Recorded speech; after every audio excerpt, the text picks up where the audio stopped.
আমের টক মিষ্টি ঝাল ঝাল আমসত্ত্ব একদিনের রোদেই তৈরি হয়ে যাবে এই আমসত্ত্ব। আসসালামু আলাইকুম এভরিওয়ান। নেওয়ার পর সবগুলো আমের টুকরো আমি একটা প্যানে দিয়ে দিচ্ছি। আমগুলো ভালোভাবে সিদ্ধ হওয়ার জন্য এখানে আমি পরিমাণ মতো পানি দিয়ে দিচ্ছি। পানির পরিমাণটা এভাবে দিতে হবে, আমগুলো সিদ্ধ হবে তবে পানিটা একদম শুকিয়ে যাবে না। কাঁচা আম সিদ্ধ হতে খুব একটা বেশি সময় না লাগলেও আমসত্ত্বর জন্য কিন্তু আমগুলোকে ভালোভাবে সিদ্ধ করে নিতে হবে। এমনভাবে সিদ্ধ করতে হবে যেন চাপ দিলে গলে যায়। আমি প্রায় 20 মিনিটের মতো আমগুলোকে সিদ্ধ করে নিয়েছি। আর দেখতেই পাচ্ছেন এখন কিন্তু ঠিক এরকম হয়েছে দেখতে। একটু খেয়াল করলেই দেখতে পারবেন আমের যে বড় টুকরোগুলো আছে ওগুলোকে চাপ দিলেই কিন্তু খুব সুন্দরভাবে গলে যাচ্ছে। নিয়ে নিচ্ছি। আমসত্ত্বের জন্য এভাবে অবশ্যই ছেঁকে নিতে হবে। আমের আঁশ বা আমের যে বীজের একটা শক্ত অংশ থাকে সেটাকে অবশ্যই ছেঁকে ফেলে দিতে হবে। ছেঁকে নেওয়া হয়ে গেছে। আমরা এখন খুব স্মুথ একটা আমের পিউরি পেয়েছি।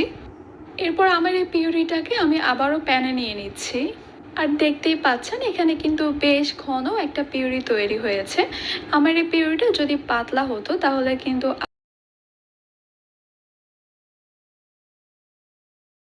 অনেক বেশি ঘন, তাই অনবরত নাড়তে থাকতে হবে, তা না হলে কিন্তু নিচ থেকে লেগে যাবে। আমসত্ত্বের মিশ্রণটা যদি প্যানের গায়ে লেগে যায় তাহলে কিন্তু পোড়া একটা স্মেল আসবে আর আমসত্ত্বটা খেতেও তিতা লাগবে। তাই অনবরত নাড়তে থাকতে হবে শুরু থেকে শেষ পর্যন্ত। কিছুক্ষণ জাল করে নেওয়ার পর আমি এখানে দিয়ে দিচ্ছি 1 কাপ চিনি।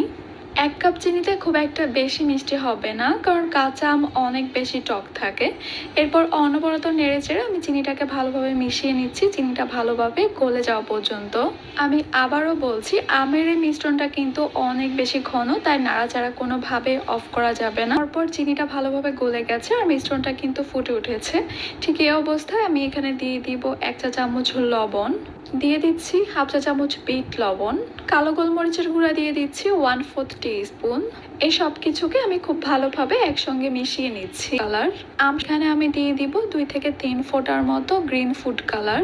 আমসত্ত্বটা যদি এরকম একটু কাঁচা আমের মতো দেখতে হয় তাহলে অনেক লোভনীয় হয় দেখতে, এই জন্যই কালারটা দেওয়া। এটা কিন্তু টোটালি অপশনাল, আপনারা চাইলে অবশ্যই স্কিপ করতে পারেন। দিয়ে দিচ্ছি 1 চা চামচ চিলি ফ্লেক্স, আপনারা চাইলে লাল মরিচের গুঁড়াও দিতে পারেন। যেহেতু আমসত্ত্বটা টক ঝাল মিষ্টি তৈরি করব তাই এখানে ঝালটা দিয়েছি, আপনারা চাইলে বাদ দিতে পারেন ঝালটা। চিলি ফ্লেক্স দেওয়ার পরে খুব ভালোভাবে আবারও মিশিয়ে নিচ্ছি। আমি এই মিশ্রণটাকে কিছুটা ঠান্ডা করে নিব।